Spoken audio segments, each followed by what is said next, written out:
Welcome back, everybody, to another episode of the Blue View podcast. And first off, we just want to say thanks for the amazing support on the last episode with Fabrizio Romano. It was great. We had lots of comments, over 200 likes. It was crazy. So, yeah, so thankful for that. And we're having another big guest on today, someone who you will all know from the Chelsea community. We've got Alex Goldberg. He runs the Byline podcast as well, as you know. So, yeah, Alex, would you like to introduce yourself quickly? Sure. Well, it's really nice to be on. Congrats to you guys for launching the pod, already getting Mr. Fabrizio Romano on. Good stuff. Proud of you guys. And yeah, it's just nice to be here on another platform in the Chelsea community, talking to two of you who I've been talking to on Twitter, especially you pies, for a long time. Dubois, a bit newer, but already we've talked quite a bit since your interesting come up. So you already gave me an intro in terms of what I do, so I'll just say I'm happy to be here. Yeah, that's great, honestly. So basically today, guys, we're just going to do like a Twitter Q&A. Dubois put out some questions. We got a lot of good ones, but we've selected a few which we think are really interesting topics. So just going to go through and discuss basically today. We're going to get an opinion from Dubois and Alex, and then maybe I'll chip in as well if we've got enough time. So yeah, we're going to start off then. The first one to Alex is one that I know me and him have been debating about a little bit recently as well. It's about formations, and the question comes from CFC Bobby is, do you believe Chelsea will play a 4-3-3 or 4-2-3-1 long-term under Frank? Now, I know what Alex believes about this, so I'm going to ask Dubois first. I think what we've seen recently, obviously, is that 4-2-3-1 towards the start of the season. We tried it, and I wasn't impressed with how we were playing. It didn't look too structured. The way we were attacking, there wasn't a flow to how we were playing. So I think rightfully we switched up to the 4-3-3, and I think West Brom, that comeback, that started that sort of 4-3-3, and ever since we've used it, I think we look a lot more assured in the way we're attacking. We look like a team that has gone from not knowing where to go when we're attacking to a team that looks like they've been playing together for years. So I think we need to play it long term, and that's my personal opinion. I mean, we saw the 4-3-3 under Sarri. Yes, it was more rigid, and I think Lampard looks to interchange when he's using the 4-3-3, especially in the attacking areas. But I think it provides us with different options. It allows more of our squad to get involved. I mean, Kovacic, I think, is quite good in a 4-3-3, but he obviously hasn't had a look in yet. But, it gives us many options. And what we've seen is defensive stability as well as our attacking flair in a 4-3-3. So, yeah, I think it has to be the way forward. I mean, whether Lampard will go ahead and stick with that is another story, because we've seen how flexible he can be. But I think now is the time to sort of stick with one formation, and I think 4-3-3 is the one. Yeah, that's fair enough. I agree with quite a lot what you said there. Alex, do you want to add anything on to that? I can only echo it. I have said for a long time 4-3-3 is what Lampard truly wants to do. I stuck with that even once the 4-2-3-1 was being rolled out quite a bit. And I think it's just obvious why it's a 4-3-3. We've laid out the reasons. When I say we, I just mean many people in the Chelsea community. We've laid out the reasons, the logical reasons as to why 4-3-3 is Lampard's ideal formation. One, I mean, Lampard played a lot in it. It's what he understands the most. Two, well, Pies doesn't love the player, but we know Lampard does. Mason Mount. Well, Frank Lampard acquired Ziyech, Werner, and Havertz on purpose. On purpose, folks. It wasn't an accident that he acquired those players. So he obviously wants to start those players, and he obviously wants to start Christian Pulisic when fit, but he obviously wants to start Mason Mount. So it just leads to the idea that the 4-2-3-1 was a bit of a security blanket, you could say, a bit of a tactical blanket, you could say, and certainly did not make Mount look very good. I think Frank was hurting Mount there, but I kept saying, hey, when Ziyech is fit to start, when he's fit to start, we're finally going to see Frank's plan, because he wanted to acquire all those guys I just mentioned. He wants to start Pulisic, but he wants to start Mount. So we're about to see his plan. Then what happens? Ziyech becomes fit to start, and we see the 4-3-3, and we see Mount in the midfield. So I think it's clear. 4-3-3 is what Lampard ideally wants to do. Okay, Alex. So I want to ask you something. I was thinking about, obviously, we had Fabrizio Romano on, and he was basically echoing a bit what you've been saying, like Declan Rice is one of our targets, etc. And maybe in January we'll try and go for him. So if you do think like Lampard is going to play 4-3-3 long term, how do you think the midfield's going to line up? Because obviously we have Kante as well, who Lampard has wanted, you know, to stay, and he's basically expressed that. So I don't know. I just don't know how it's going to like plan out. I mean, if you're thinking about it, really, if you want Rice, then the best thing to do is play a 4-2-3-1 with them two in a pivot. But then Mount doesn't play, so and obviously Lampard loves him, especially at 8. He's good. So I don't know how the midfield's going to line up. I mean, if you had Rice low and DM, then obviously the logical thing in terms of our team right now would be Havertz and Mount, but then you leave Kante out. So how do you think that's gonna set up if we do get Rice? Yeah, it's a great question. And Matisse, who's in the Chelsea community, people probably know listening, asked me that just to further the conversation, because we keep saying, well, he wants Rice, but we're not diving into what you just said. So good question. Honestly, I think it's something where it's a problem that fits in line with all the problems Chelsea have wanted recently. They want good problems. They want those type of headaches. The one thing Declan Rice would have to get used to is he probably would be in a platoon, okay? So Conte, we know, shouldn't be starting every game, even if he's going to look like he did the past weekend when we had that great win over Burnley, where Conte just put on a complete masterclass. Even if he's putting in those performances, we know from watching Conte the last year plus, needs to be managed a bit more. So he'll probably be okay. I mean, he's not a controversial character anyway, but he probably will be okay playing a little bit less. Still playing a lot, but a little bit less. Declan Rice, obviously, we know he wants to join Chelsea, and I'm sure he would join Chelsea under any role, even goalkeeper. But he's going to need to get used to the fact that, well, he's just not going to play every second. For West Ham, he's played every second of this season, every second of the previous season, and every second of the season before that, dating back to the 4th game that season. So he has pretty much played now, you could say, 2 full seasons at least, playing every second. You think Mount plays a lot? You think Azpilicueta plays a lot, or used to? Rice plays a lot more. So he'll have to get used to the fact that, yeah, it'll be a platoon, you would imagine, between him and Conte. For Chelsea, though, boys, great problem. Great problem. Selfish problem. Oh, who do you have at DM to anchor Mount and Havertz? Oh, we have Conte or Declan Rice. Not a bad problem. Both already Premier League proven. Obviously, Conte even more. But you can say with all the caps under Rice's belt at this point, pretty Premier League proven. Yeah, he plays in a pivot at West Ham. But I've said this before. Everybody wants a DM at this point. It just might not be Rice. Zakaria might be your flavor. Might have been Partey. It could be Soumare. It could be Ampadu.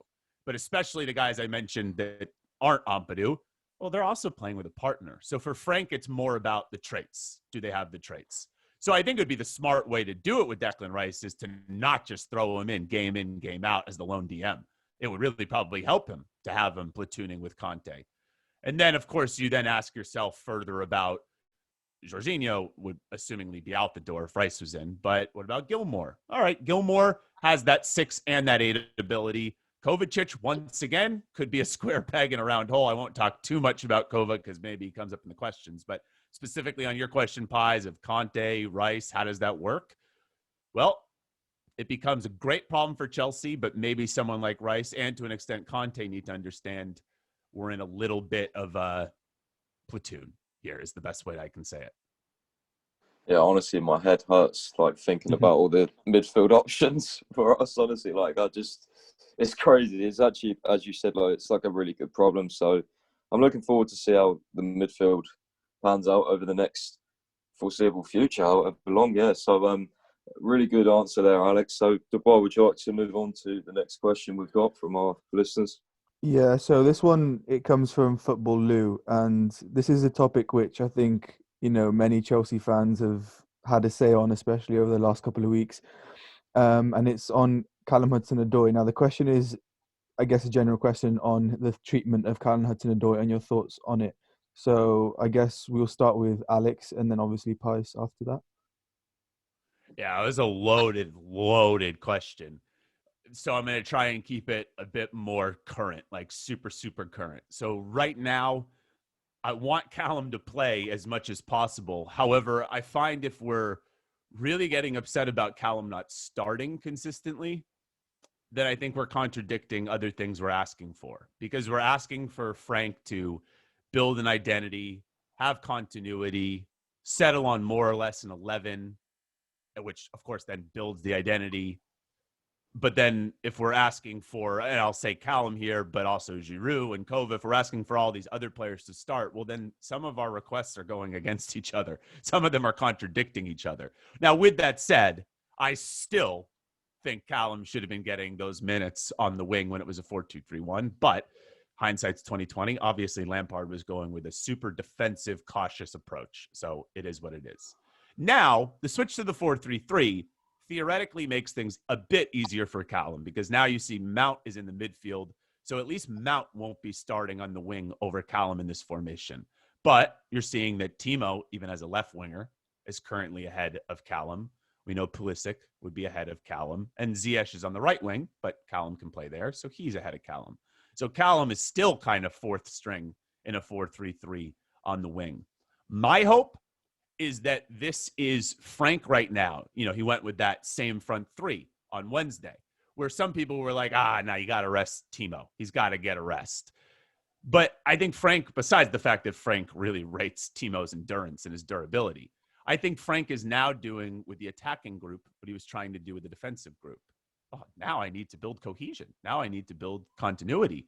And as we know, the 4-3-3, the front three, they don't stay in their spots all the time. They'll interchange. We saw Ziyech at one point on the left wing. We saw Timo draw the first penalty over on the right-hand side. Even when pressing, sometimes Tammy will flip over. Ziyech went central. So there's a lot of interchanging there. And I know that the word press has become almost like a swear to some people in the Chelsea community. However, folks, it is very important to Frank Lampard. So how players do off the ball is very important to him. Now, I think Callum probably gets slighted in that department, but it does make sense that right now Frank might be trying to hone in on his top regulars. Timo, Ziyech, you got to say Tammy is a higher regular right now than Callum. And of course, Christian back in the mix when he's fit.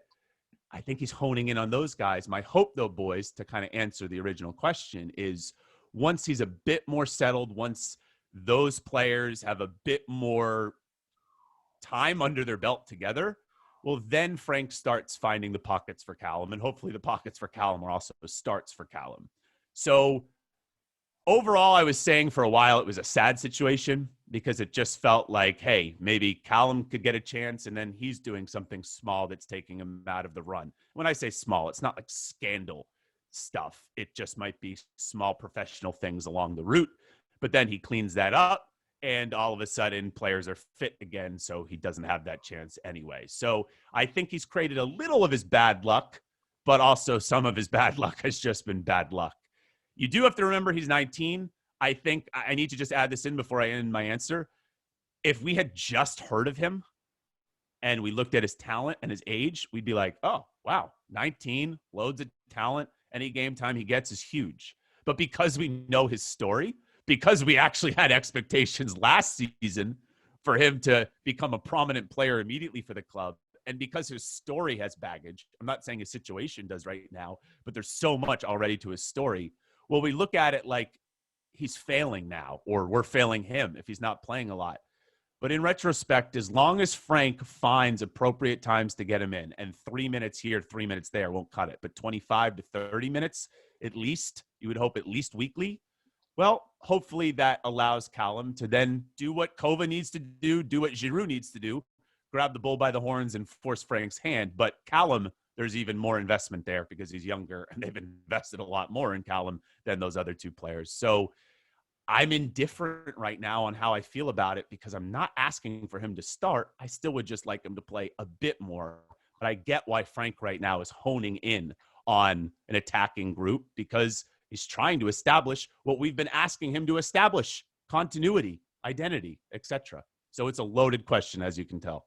Yeah, I mean, just to add to you, I think you've made very good points there, especially regarding how Frank's sort of trying to get the attack to gel. And I think that's what we're seeing, especially with defense. I think that's happened now. And then you can see sort of the main starters, even if we think Werner's being overplayed, you can see them interchanging. And it does seem to be a plan to sort of get them all to gel. And I think you made some very good points there as well on Hudson-Odoi just being, I guess, it's bad luck as well at the same time. But one thing you did say, which I'm just going to quickly touch upon, was bringing. He's 19 years old, yeah, and I think if you look around in the Premier League of players maybe of similar age in that category who we'd consider in the same bracket as Hudson-Odoi in terms of talent, for example, like Saka at Arsenal, I think there's a big difference in the sort of game time they're getting. I mean, Saka's quite, is getting quite a lot of time at Arsenal on the pitch, and he's sort of, that's not hindering his development. In fact, that's doing the opposite. Obviously, Saka is a great talent, and one that I think most Chelsea fans agree Hudson-Odoi is a bigger talent. But I personally think that now that Hudson-Odoi seems to have a lack of chances at Chelsea, it's getting to a stage where it might be hindering his development. I mean, we saw under Sarri that Hudson-Odoi was managed, and Sarri was given quite a bit of stick for the way he was handling Hudson-Odoi. And I think in hindsight, Sarri was probably doing the right thing, considering Hudson-Odoi's age at the time, and he was still getting game time. Although now we've made big signings, and you could argue that it's harder for Hudson-Odoi to break into this side compared to the one where we had Willian, etc., as opposed to Ziyech. So, but that's one thing I think Chelsea fans are a bit concerned about. I mean, I'll move on to Pice in a second on his opinion, but it just seems as though it's a bit of a dead end at the moment for Hudson-Odoi, because he saw Mount start on the wing ahead of him not long ago, albeit in a 4-2-3-1. But now he's seeing Werner start on the wing in a 4-3-3. And, especially when Werner's played almost every game, for Callum, it does send a signal that, maybe Chelsea is hindering his development. And again, I think I'm playing a bit of a devil's advocate here by saying that, but it does seem to be that compared to the other big talents in the Premier League of similar to Callum's sort of level, he is being left behind a bit. So I'm interested to see what Pi says about Hudson-Odoi in general, but that's sort of how I see it. And I sort of agree with you a little bit there, Dubois. It's more like, for me, Lampard is doing anything before he can start Callum. Like with Werner on the wing the other day, it's just, like, I know he got 2 penalties, all right, but he's not an actual winger. For me personally, I would prefer to see Hudson-Odoi start on the left, and then if you want to play Werner, just play him up front. I mean, with the Mount thing on the wing, obviously, no one likes that. I don't even think Alex likes that. But, for me, overall, it's just, I want to see Callum get, 20, 30 minutes off the bench if he's not starting at least. But when, Ziyech isn't fit or, Pulisic isn't fit, don't play Werner on the wing. Play Hudson-Odoi. That's the main thing with me. It's give him the start that he deserves, Especially, I think one of the main things that we was all baffled about is because Callum Hudson-Odoi, he scored against Krasnodar, and then he just doesn't start the next game. So next Champions League game over Werner on the wing. I don't understand that. I feel like we could have scored even more against Rennes with Hudson-Odoi because of his creativity. So I don't know. I don't know. I'm not a fan of Werner on the wing, to be honest, personally. And I just think, again, it's the thing of Lampard for me, just doing everything he can before he can get Hudson-Odoi a start. So I don't know. I don't know if it's a personal thing, but I hope it's not. I don't think it goes that deep. I just think that Lampard wants a lot from Hudson-Odoi. He wants a lot on the training pitch. I think, obviously, me and Alex especially have spoken about this, what he thinks Hudson-Odoi needs to do to get more starts, working harder and tracking back, etc. So it'll be interesting to see going forward how Hudson-Odoi is sort of managed, I guess, and how many minutes he does get. And I think just the overall thing about Hudson-Odoi is Chelsea fans are just wary, basically, of another De Bruyne Salah situation happening where we have these guys with clearly a load of talent, but they just don't get enough time, I guess trust is the word on the pitch, and they'll end up going and smashing it somewhere else. And I know Hudson-Odoi will do that. I mean, to put it into context, guys, Bayern Munich don't come after anyone. Let's be serious. They've got some of the best transfer, people in the world. The scouts are amazing. They've turned down numerous people. They turned down Nicolas Pepe last summer. Not last summer, the summer before, because obviously they said he relied too much on space. So there was things about him that they didn't like. And obviously Pepe went to Arsenal for 72 mil and he's not doing the greatest. So Bayern seem to get a lot of things right in terms of transfers. So I think if they're coming after Hudson-Odoi, that tells you a lot, personally. So I hope that it doesn't get to that stage where he goes on loan and then they agree an obligation and then they end up buying him. Because obviously I think that what I've read anyway is that Chelsea wanted a £70 million obligation, which means that Bayern would have to buy him the next summer. So I hope it doesn't get to that, and I hope Hudson-Odoi obviously succeeds at Chelsea. And I think we all just want him to succeed, obviously, because we've seen this kid come through from the academy, and it's like, it's a winger. Let's not forget it's a winger with Simba Sonda, who was also very, very talented, but for different reasons he didn't make it. We see Boga, with Conte. Remember Conte, he introduced Boga, and then obviously Conte took him off, and then Boga, he's left now. So it's like, it's crazy to me to see a winger with so much potential come through that we know is going to succeed, and then it's just not playing so much. So I don't know. It's a very, very long topic, I guess you could say. So yeah, honestly, that's where we're going to leave it on that. If you agree with us or disagree, then leave it down. Well, I'll just quickly say, to address what you guys said, but I'll make it much quicker.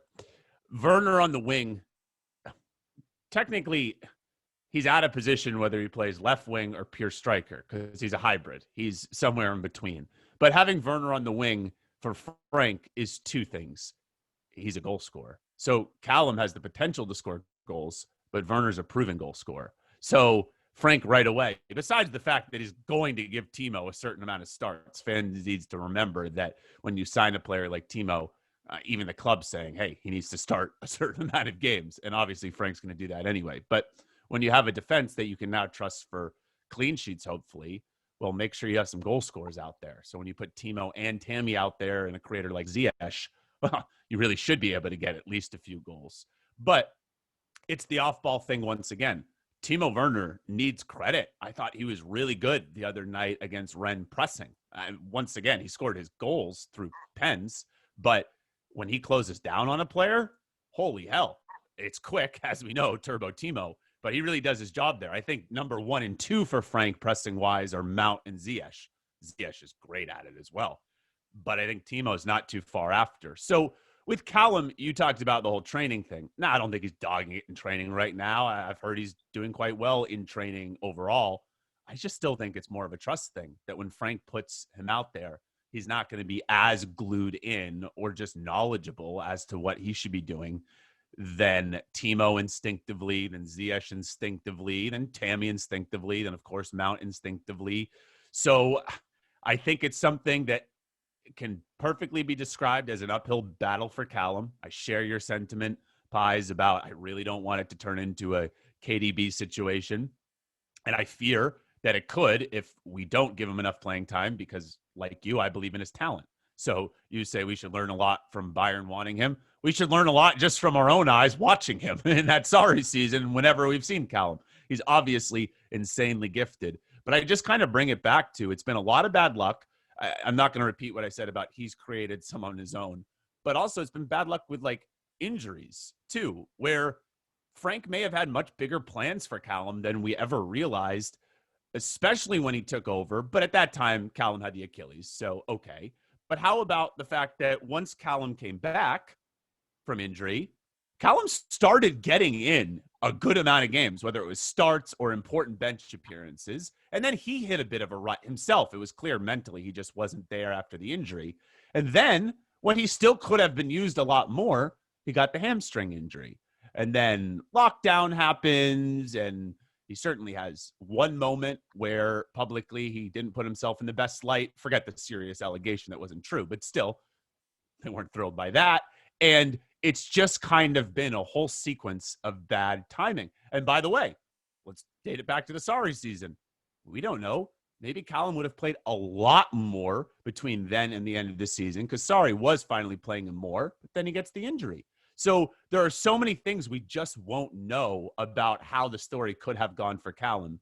But I agree with you, Dubois, that just bottom line, though, this could be affecting his development. Hopefully it's not yet, but you do have to look around at other youngsters, that are either playing more like Saka or youngsters in our own team that have had loans and have had the ability to go play consistent football and grow up, so to speak. I'm not saying Callum's a baby or anything, but you also grow up as a professional when you go out on loan. So Callum hasn't had the experience that Mount had twice, that Tammy had 3 times, that Reese had once, that Tamori had, I think, 3 times.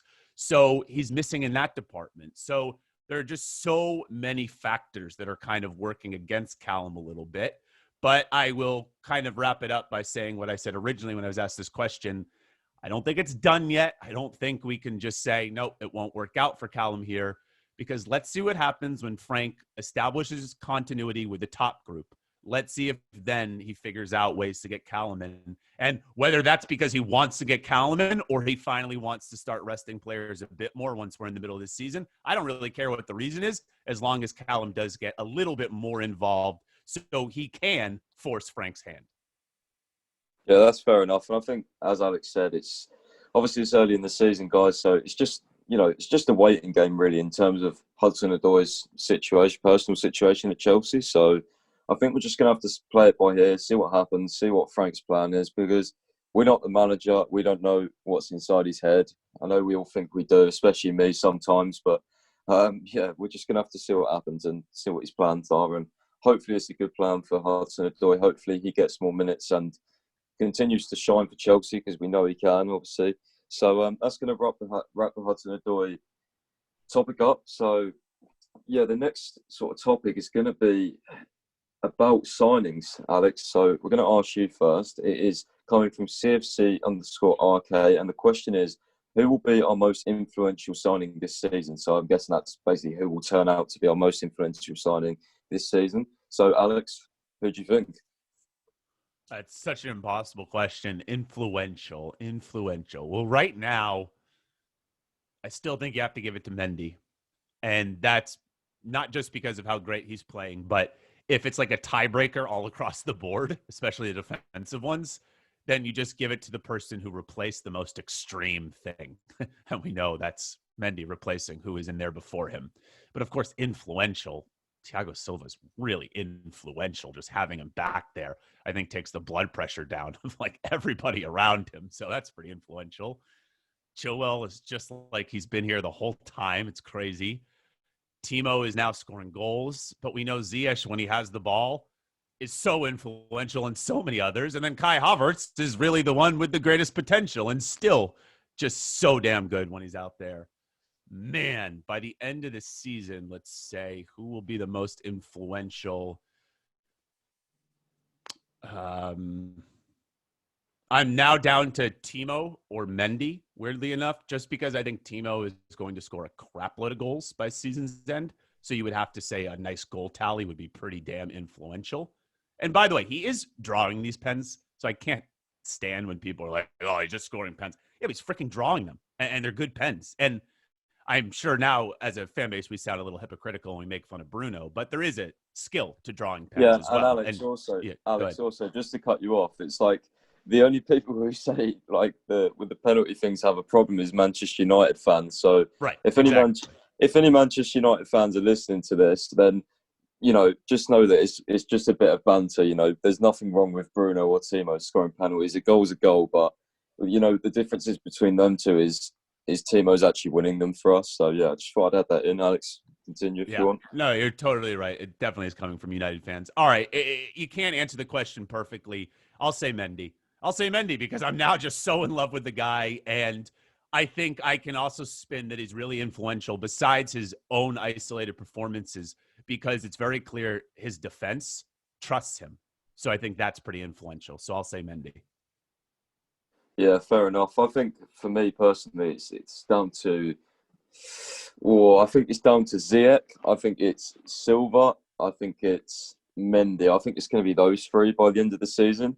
And I'll just say Ziyech in there because of his creativity and the left foot. I think he had such a different dimension. And I think there's going to be a lot of times this season where, if Ziyech isn't playing or something due to something, that we might miss his creativity. And especially his left foot and just the different dimension he gives us, and also the link up with Reese has just been different levels. So I think Ziyech has been very influential, and I think he will continue to be. And I think obviously Silva and Mendy, obviously for obvious reasons, Mendy coming in to replace Kepa has just been absolutely outstanding. I haven't seen a weakness in this guy, honestly. And then Silva, for me, it's just like having John Terry back there. Honestly, it's just there was a season, I think, obviously, where Terry was doubted he couldn't play, and people were saying, oh, he couldn't play and he's washed and he's too old, and he played every single minute of the season. So I'm not saying that Silva will play every single minute, but I'm saying that Silva has that sort of influence that Terry had in the back line. I know he doesn't speak English, but he's pointing where he wants people to go. He's a leader by his own right, and also he's a fantastic defender still. People are saying, like, he doesn't have enough pace. I'm sorry, that's absolute rubbish. Silva is still actually pretty quick. Like, I've seen this guy shift. He can still shift for his age. And also, like, he's still a ridiculous defender. I don't get these people that say to me that Silva's a washed defender. He's not. Like, this guy is incredibly consistent still. It's nothing to do with his age. He's not washed at all. So for anyone who thinks he's washed, or for anyone who thinks he can only, last one season, then that's just absolute, like, rubbish in my opinion. I still think he can do another season at least. So, Dubois, I'm going to get your answer quickly on this question, because Silva actually leads into the next question. So I'll ask Alex that in a minute. So, Dubois, what do you think about this question of who will be our most influential signing? Do you have a particular one that you think?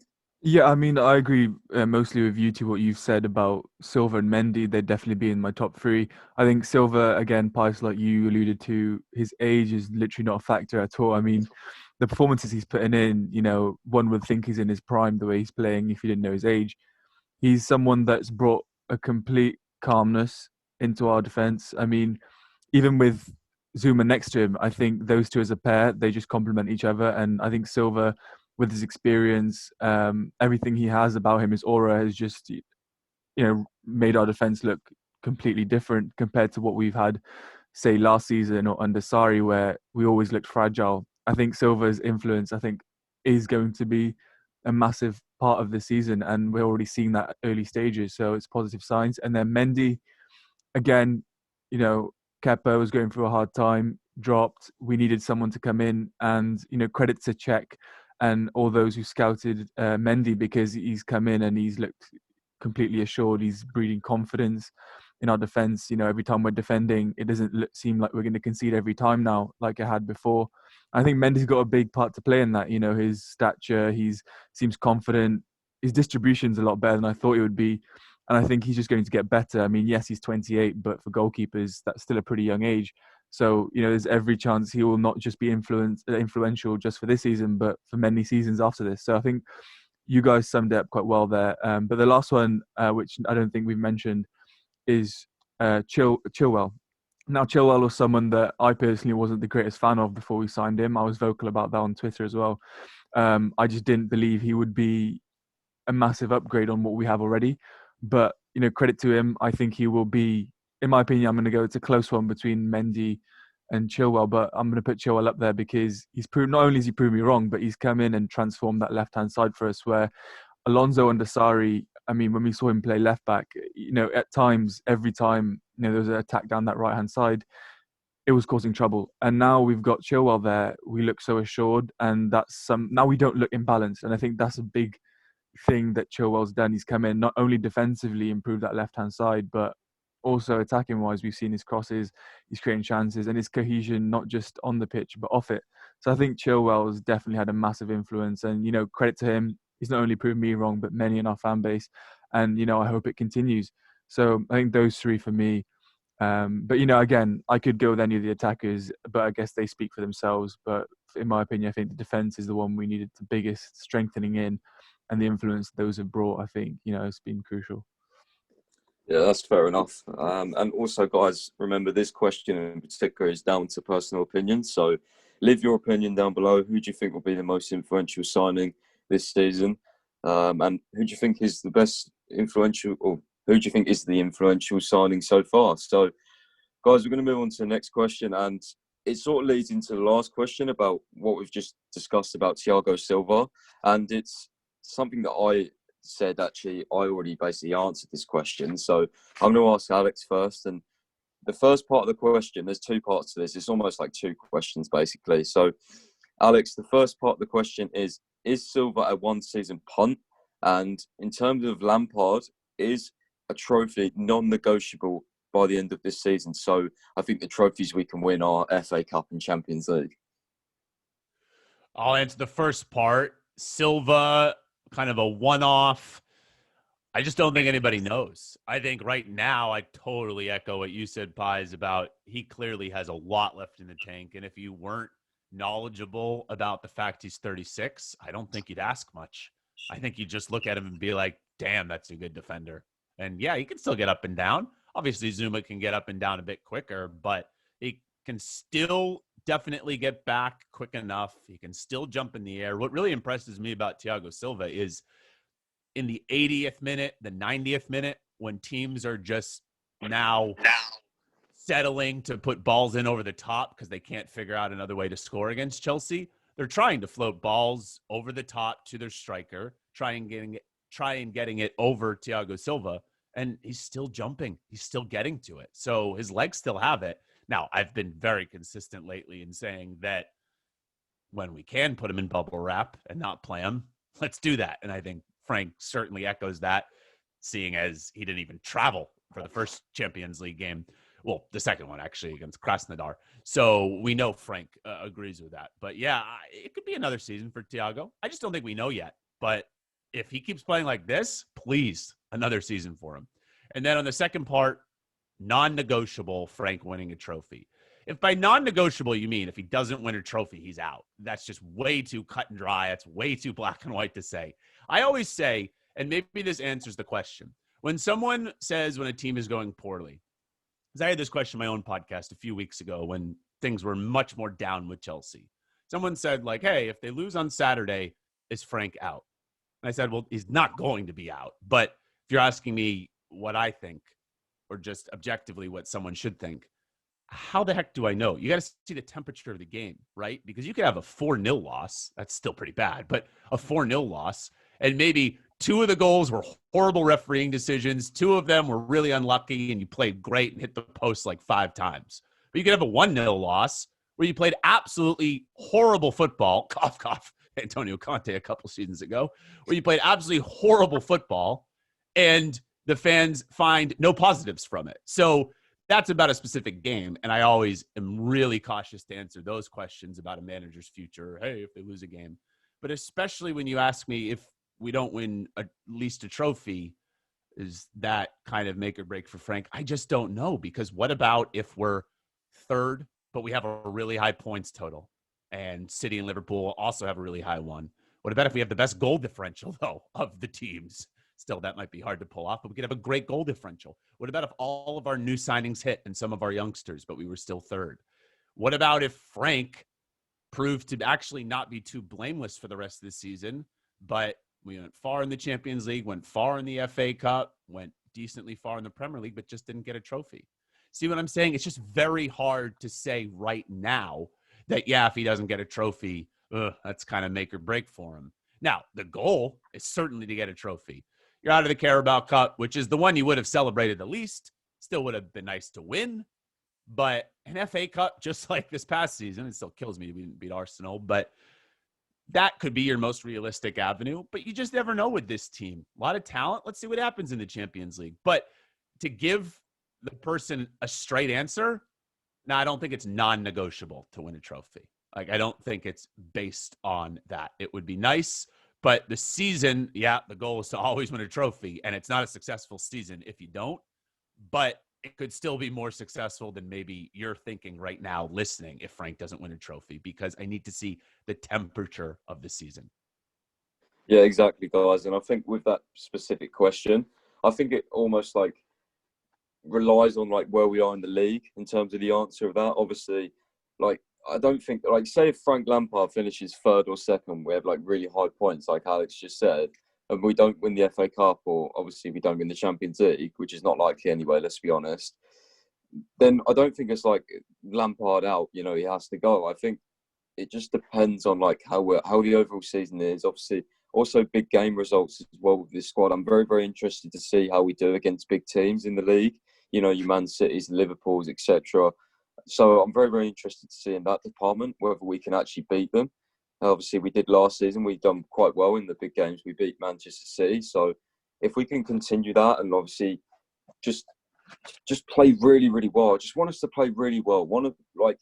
when I look at the overall season at the end of this season, I want to think, yeah, I want another season with Lampard. Give me more of that. Give me more of this football. Give me more of what I've already seen this season. I don't want to feel, oh, that was just another, okay, I'll take that sort of thing. That was me last season. I'll take that. I'll take fourth. We had some good moments. We had some inconsistent moments. I want to see improvement, overall improvement. I think that's what Chelsea fans will be looking for. But at the end of this season, most Chelsea fans should just be, really positive. That's what we want to feel, guys. We want to feel really positive. We want to feel like we want more. We want to feel like we want to, just see more of this team and progress, basically. And I think that Lampard can do that. I think this team can do that. And it's all just a waiting game. As I've said before, we've just got to see what happens. So, Tabor, what do you think about this question and obviously your answers to it? Yeah, pretty similar to what you guys have said. I think a trophy, it's quite hard to say at this moment in time. I think the main thing that all of us want to see is improvement and progression from last season. We finished fourth with, personally, I know, Pius, your opinion, and you think that, you were just all right with finishing fourth and, you'll take that sort of towards it, like mentality towards it. And I think we did quite well last season. I think, it's quite understated how we had a squad which on paper compared to the other squads, we weren't given a chance for top four. I think Lampard, with what he had and the players he was bringing through, I think we did really well. Obviously, we're Chelsea, so we don't celebrate fourth. But, in the circumstances, I think Frank did a really good job. Obviously, we didn't celebrate it or anything like that. But, a lot of credit has to be given to Frank for what he did last season.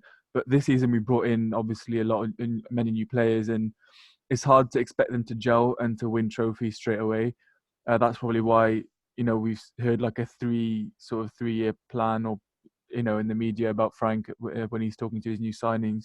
So I think trophy, it won't depend on a trophy, but we just want to see progression from last season. Finishing fourth with that squad, you'd hope that we can not only cut the gap to the top, but also maybe, if things go our way, we might be a lot closer than many would think. So that's what I think on that. But again, it changes every minute. One result, two results, and it can have a different picture on Twitter or anywhere for that matter. The Chelsea fan base is never an easy place to be. So, yeah, it all depends at the end of the season. But as long as we see progression, especially in Europe, I'd say that would be a real sort of benchmark to see where we are. But yeah, it will be one to keep an eye on, I guess. And it is quite early to say. And also, I think Thiago Silva was part of that question as well. And I pretty much agree with what Alex said. I don't think he's a one-season punt in a way. The way he's playing, he seems to be in his prime. And I think one thing about him is his influence off the pitch as well, and his just aura, and having him at the club will probably be in good stead if he stays next season, or even after that, if that's not in a playing role, or otherwise. So I think Thiago Silva is definitely not a one-season punt. And we're seeing that already. So, yeah. But anyway, I think we'll move on from that topic because we've been here for a while and we also want to get through one last topic, which is going to be tailored at Alex here. So, Alex, this question, again, is more personally about yourself, and it's going to be about your journey. You are regarded as the biggest Chelsea account, not only on Twitter, but obviously you have your podcast going on. And, a lot of Chelsea fans, they respect you and all the work you've done. Obviously, I guess, I know you don't like to be claimed as one, but, I think a lot more maybe behind the scenes than many of all Chelsea fans, regular Chelsea fans. But I wanted to ask you about your journey, how it's been and your rise, and also any tips for Chelsea fans that are listening to this at the moment who sort of want to grow like you have and voice their opinions in the future and follow a similar path to you. Yeah, speaking of a loaded one, I'll try and give you kind of a express version, you could say. So it's been pretty wild. I think the number one thing to kind of bring things current before I give a bit more detail is what I started doing. I'm seeing now so many other people do from the Chelsea community. So it's really nice to kind of now live through my initial process and watching so many others start podcasts and YouTube channels. And I think as a community, as a content creating community for Chelsea, we're really growing. We're really growing, and I don't pay too much attention to rivals. I like Goldberg and I do watch some other content from other teams, but I'll be biased and say I think we got the best content going now in the community. But to dial it back, I mean, yeah, all started with me doing just simple videos on Twitter about Chelsea, just because I would really be sick of typing, and people enjoyed them and some people didn't. But still, you asked for tips. That's actually one of my tips along this answer is pay more attention to the people that enjoy it rather than the people that hate it. Now, if you're feeling like more than 50% are hating what you're doing, then maybe pay attention to what they're saying, because maybe if you listen to them, you could improve. But more often than not, for anybody who is starting to get traction on, say, Twitter or YouTube or podcasts, but say Twitter, since we're all familiar with that, you're starting to get traction on Twitter and people are starting to respond to your videos or whatever you're doing, maybe your edits, who knows? Well, if you're then growing as an account and people are liking it, pay attention to that, because you're still going to have trolls and people hating on you along the way. And actually, as your account grows or your podcast becomes bigger, or your channel becomes bigger, guess what? You get more haters. It just comes with the territory. But try and hone in on the people who are giving you the constructive criticism, or of course the compliments and saying, hey, I really like this. Also, here's a tip along the way. What really has worked for me, especially once I started my podcast, was, am I doing a podcast I would want to listen to? So that's been a huge thing for me all along the way. When I did Twitter videos, it wasn't so much me thinking about if I'd want to watch the Twitter video, because, hey, it's only 2 minutes and 20 seconds. Who the hell cares anyway? But when you do a 2 minute and 20-second video, you have to make it somewhat entertaining. And then when I would do YouTube videos, that was kind of my model again. And now with the podcast, I just always ask myself, is this something I would want to listen to? Like, am I talking about something right now that I think I'm supposed to talk about because I want to be all professional, but really nobody wants to listen to it? So that's been a huge kind of template of mine lately. Passed it on to some other people, and sometimes that helps them filter out if they actually want to publish something or if they want to press upload on something. So that's been important for me. But yeah, just personally with my rise, both really, it's been crazy. It's been absolutely crazy. Never really thought that I could reach the people I've reached, have some of the people on the podcast that I've had. Really didn't think that at all. I would just say that there really is a way, if you're committed enough, to reach whomever you want to reach to an extent. And you can do so much. We talk about social media being so bad and so toxic, and it can be. You can do so much, though, for yourself positively via social media if you use it the right way. I was saying to someone the other day, I'll end my answer like this. Saying to someone the other day, I went to broadcasting school. I actually went to college and went to a certain college because I thought I had a great communication school. So I did, in some way, shape, or form, want to be in sports broadcasting. However, technically, I could be doing what I'm doing right now, and I arguably am doing what I'm doing right now. Not at all thanks to any of those moves, and purely just based on having a Twitter account and networking, putting out videos, really everything I have done, the people I have spoken to. So like someone recently, like Harry Redknapp, right? I've reached all these people pretty much all on my own, meaning I didn't even need the broadcasting school. I didn't even need to go to college for those things. I'm not saying for you listening out there, don't do it. But what I'm saying is you hold a lot of power in your hands right now. So don't listen to the haters, and really understand that if this is something you truly want to do, if putting out content on the team you love is something that just feels good and natural, just do it. And don't try and be someone else either, because that was important for me. Is I saw someone like Goldberg, or I just saw people that might be big over in the UK with fan cams and stuff. And I didn't want to seem like I was being anybody like that. I just wanted to be raw and authentic. So when I speak to a camera, really just feels like it's me. I'm speaking to as if I was the viewer. Would I want to listen to that?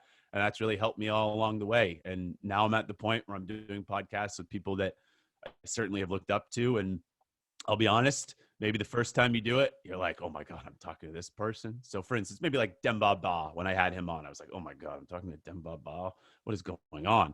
And 10 minutes in, just felt natural. Just felt like I was doing a podcast. So that's definitely the goal of where you want to get to. But I think if you do it consistently enough, and well done to you guys for having a good work ethic and not just doing a podcast whenever you feel like it, feel about it, but doing it consistently so your viewers can rely on you to put out content, but also so it becomes very easy for you. So yeah, that was kind of one big answer of my rise, but also hopefully some helpful tips somewhere in there.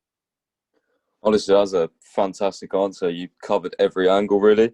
And one of the things I liked the most about that is, like, he was talking about don't listen to the criticism. And it's very, very easy to let that, get you down, basically. And guys, if you're out there and you're like, I don't want to say small because that just makes me, feel like I'm really big and stuff. But if you're really, like, if you're a smaller account and than me or Alex or Dubois, and you're trying to, like, do a specific thing, like maybe you're doing videos or something, or maybe you're doing, I don't know, a particular type of post, you're trying to be different about what you're doing to try and grow, then don't let people get you down that comment saying, stop doing this or this is rubbish or whatever, because at the end of the day, they probably like it and they're probably just jealous of what you're doing. And it's true, people always try and get you down on social media. People try and stop you from rising, and especially if you're doing well and you're starting to gain some traction, just be consistent, just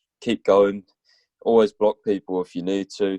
And obviously another thing I wanted to say to you, like, listen to this, obviously people listen to this, and I think a lot of what I've heard before is that, I don't know, some people feel like all big accounts are like really sort of rosy with each other, and it's just not true. I'm gonna give you 2 examples of this to dismiss this. Obviously, some of you might be listening to this hoping that me and Alex are starting World War III again, but it's like, it's true. Like, all big accounts are not rosy. Me and Alex have had like numerous arguments before, and also me and Dubois, before I knew him personally and before I knew like him as CFC Dubois, he was Nathan Dubois, and obviously he started an account where he was trying to claim ITK and had sources and everything, and me and him were arguing the most, and he quoted me, all this sarcastic like nonsense, and I told you I was right, and I was just like, I knew this guy was a fraud, but he was like, we had numerous arguments, so it's not just, and he was like getting like a big account, so don't feel like all big accounts are rosy and stuff. It's not that. Everyone argues, everyone has a different journey to the top, and even if you are so to be at the top, it doesn't mean that everything's rosy and you can't have arguments, because it's not like that. We criticize each other as well, so don't just feel like you're down and lonely and it's just you getting criticism. It's not true. I get criticism all the time, and as Alex said, sometimes it comes the most when you actually have a lot of followers. There's some days on Twitter where I go on and I post something and it's my opinion, and I just I'll have like 10 replies in a few seconds, and 3 of them will be really, really bad replies, but like, the other lot will be really, really good replies, but those 3 replies will make me feel like I don't want to do this anymore. Like, genuinely, honestly, some days I just wish that I didn't have followers, because you do have that influence, and it's something Alex has told me before, you just have to try and be yourself, but you also have to try and be careful with what you say, because obviously when you do have followers, you do have an influence and you do have a certain sort of power, so to speak. So it's definitely hard, whether you're big or small, to sort of, just be a Twitter account, basically. And it's what Twitter is. So if you're struggling with criticism, then, or hate, not really criticism, more hate. If you're struggling with hate from people, then feel free to DM me specifically, or Dubois or Alex. I'm sure we can speak to you, and yeah, we have a lot of experience of this, guys, so just keep going, and try and do your best, and we'll always try and support you if we can. So yeah, I know that I'm specifically read a lot of DMs all the time. So yeah, guys, anyway, that was going to be the end of the episode, so we thank you so much, Alex, for coming on. Obviously, it's a big pleasure having you on, knowing you, obviously, like, a long while, and being one of the biggest Chelsea accounts. We thank you for agreeing to coming on and being on our podcast and stuff. And just really, guys, overall, with the support so far. I mean, this is our 4th episode, and we've had some fantastic guests on. We will be doing more, like, match reviews after games, just me and Dubois. But obviously, right now, we want to try and talk to as many people as we can, that we know, and yeah, it's just been a great pleasure having you on, Alex. Anything you would like to add? No, not at all. Really nice being on. Really well said about kind of the not mental health behind getting hate, but yeah, to an extent. So I'm not great with my DMs, but please always DM me because it will stay confidential. And I don't like to hear that people are struggling, but I do like to hear that people feel comfortable enough to open up to me, because really I think you'd be surprised out there how many things a quote unquote big account, and I agree with you, Pies, we only say that to differentiate followers. It doesn't make us any different than Yeah, somebody exactly. with less Exactly. followers. But I Mhm. think people will be surprised how much a big account can relate to a small account, especially if that small account is trying to do something and get notoriety for whatever they're doing. So yeah, doors always open. And lastly, boys, just fantastic stuff. Really well done to you guys. It's so good to see prominent figures from Chelsea Twitter branch out and do something on a different platform, whatever it is. It could be YouTube, it could be a podcast, really whatever. So well done to you guys, because I think making this move just makes, actually indirectly at least, our Chelsea Twitter community better. So well done. And yeah, it was great to be on. Yeah, thank you, man. Honestly, and in terms of like the podcast as well, what you just said there, I wouldn't really, well, I wouldn't be doing it if one, I didn't come on your podcast in the first place, and so yeah, I have a lot to thank you personally for this. So 'Cause harassing obviously, you to come on the podcast was the right move. well, yeah, eventually it seems like obviously, if some of you don't know, obviously Alex was like quote unquote there harassing me to come on the podcast. It is a long while ago, and I had basically no confidence, and obviously I still struggle like speaking and stuff like that. But like if I didn't go on Alex's podcast and I didn't feature on Con's podcast and stuff like that, I wouldn't be doing this with Dubois. So yeah, I know I've thanked Con before, but again, personal thank you, Alex, for inviting me on back then, and you know, it's just helped me more with my confidence and stuff. So yeah, anyway, that's going to be the end of the episode, guys. Hope you have enjoyed, and yeah, stay tuned on Twitter, to Bar's Twitter, for more big guests announced soon. And obviously I'll post as well, and yeah, just check the retweets and stuff for announcements on each of our accounts. And yeah, again, thank you to Alex for coming on, and we will see you in the next episode, guys. Thank you for listening.